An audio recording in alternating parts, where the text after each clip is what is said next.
और चलिए बात कर लेते हैं सुदर्शन सेतु की, जिसका उद्घाटन कल प्रधानमंत्री नरेंद्र मोदी करने वाले हैं। गुजरात दौरे में प्रधानमंत्री कई शानदार सौगात देंगे, जिनमें से एक सुदर्शन सेतु भी शामिल है।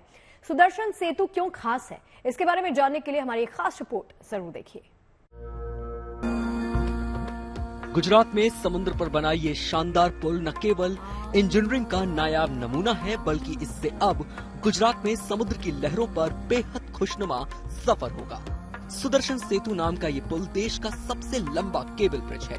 ये सिग्नेचर ब्रिज अब उद्घाटन के लिए सज धज कर तैयार है। इसका निर्माण भगवान श्री कृष्ण की भूमि द्वारिका के ओखा और बेट द्वारिका को जोड़ने के लिए किया गया है। बता दें कि बेट द्वारिका का भी संबंध भगवान श्री कृष्ण से रहा है, लिहाजा इस इलाके में धार्मिक पर्यटन को इस पुल के निर्माण से काफी बढ़ावा मिलेगा।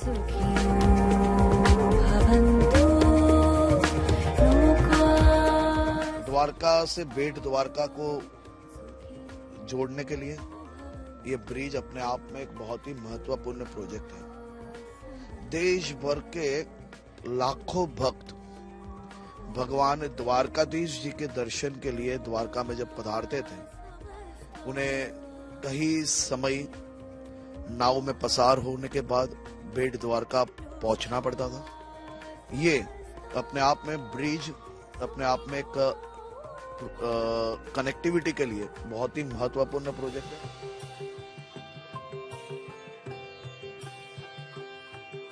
इस पुल की बनावट बेहद खूबसूरत है। खास बात ये भी है कि इस पुल पर न केवल भगवान श्री कृष्ण के सुदर्शन चक्र की आकृति लगाई गई है, बल्कि इसके दोनों तरफ श्रीमद् भगवद गीता के श्लोक लिखी पट्टिकाएं भी लगी हुई हैं। इन पर भगवान श्री कृष्ण की आकृतियां भी उकेरी गई हैं। वहीं बिजली की खपत पूरी करने के लिए इस पर सोलर पैनल भी लगाए गए हैं, जिनसे 1 मेगावाट बिजली पैदा होगी। ये ब्रिज अपने आप में एक हाईएस्ट टेक्नोलॉजी का उपयोग के साथ ये ब्रिज बना है, और साथ ही में हमारी जो आध्यात्मिक बातें हैं वो भी ये ब्रिज पे खास तौर पे ध्यान दिया गया है। सांस्कृतिक धरोहर हमने ये ब्रिज पे खास तौर पे गीता के हर एक श्लोक हो, उसी के साथ हाईएस्ट टेक्नोलॉजी मतलब केबल स्टेट से ये ब्रिज, इतना बड़ा ब्रिज उसको बनाया गया है, और साथ में एलईडी लाइट, साथ में सोलर ऊर्जा, ये सब चीजों को ये ब्रिज के साथ जोड़ा गया है। द्वारिका से बेट द्वारिका जाने के लिए अब तक नाव का सहारा लेना पड़ता था, लेकिन इस पुल के बन जाने से लोग गाड़ियों से ही ये सफर पूरा कर सकेंगे।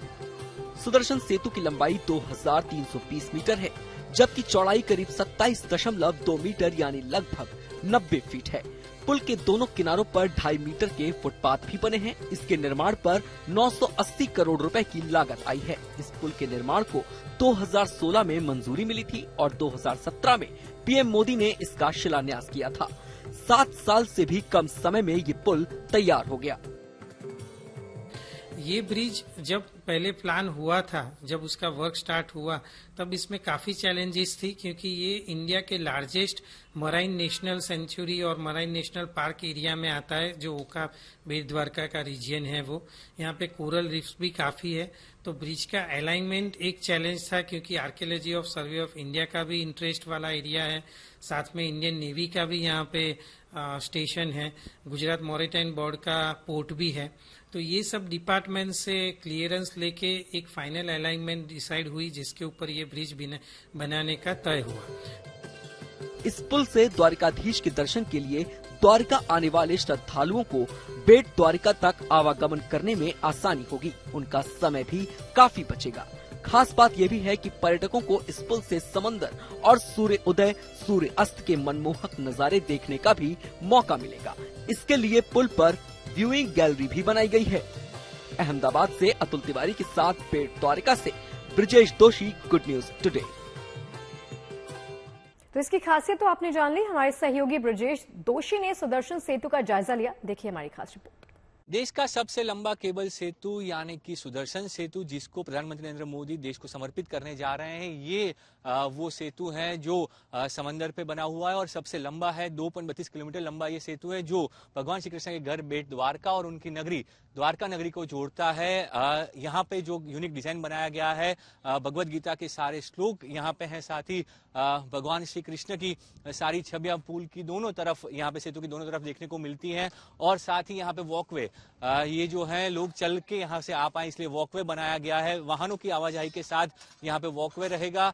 तो ये पूरी तरह से यूनिक डिजाइन है और ये श्रीमद् भगवद गीता के श्लोक जो हैं यहाँ पे 3 भाषाओं में ये श्लोक यहाँ पे दिखाए गए हैं। गुजराती हैं और इंग्लिश के साथ साथ संस्कृत भी है। तो ये इस तरह से ये श्लोक यहाँ पे दिखाए गए हैं। श्रीमद् भगवद गीता के जितने श्लोक हैं ये सभी पिलर्स पे यहाँ पे लगाए गए हैं ताकि जब लोग यहाँ से पास हो तब वो ये श्लोक पढ़ पाए। और ये भूमि की जो भक्ति सवर माहौल यहाँ पे होता है क्योंकि ये भगवान श्री कृष्ण की नगरी द्वारका नगरी और बेट द्वारका को जोड़ता है। पहले यहाँ पे जब ये सेतु नहीं था तो समंदर के रास्ते से आना पड़ता था, बोट में सवार होके जो लाखों श्रद्धालु है वो यहाँ पे पहुंचते थे। पर अब ये सेतु बनने से उनकी जो कठिनाई है वो कठिनाई कम होगी और इसीलिए इस सेतु को जो नाम दिया गया है सुदर्शन सेतु, जहाँ पे यहाँ पे सोलर पैनल भी लगाए गए हैं ताकि जो है वो सौर ऊर्जा संचालित हो पाए और इसीलिए इसको यूनिक जो है ब्रिज माना जाता है।